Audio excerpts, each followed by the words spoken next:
In your opinion, what is the sequence of topics to study in physics? How should one go about scoring good in physics? So about the topics, I think HCV sir have written all the topics in the quite sequence chapter wise. So you should, I think you should follow the same content that is given in the HCV as chapter wise. Okay. And scoring good in physics, I would say that after reading a problem in physics, for example, you are solving a JEE advanced problem, before before writing anything, you should try to imagine that in real life, how this thing would be helping.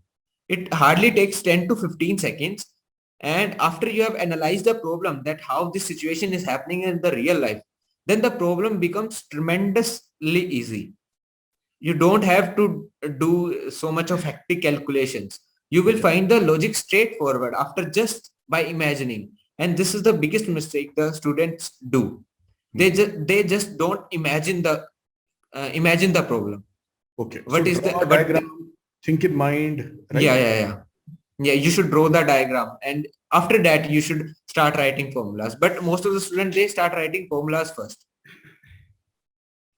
And so second point about physics is, you see, maths is all about practicing more and more problems. The theory is very less in maths.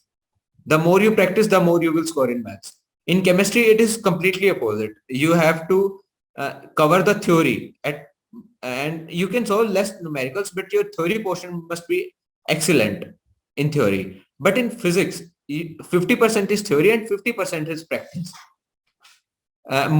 Students, what they do is they take physics as maths. They try to solve more and more problems and they leave the theory part behind. Okay. And it is the biggest mistake by a student. I think you should focus equally. For example, every day, if you are solving, you are giving 1 hour to physics for solving new problems, then at least you should study 30 minutes that day, covering the theory part. Okay, right.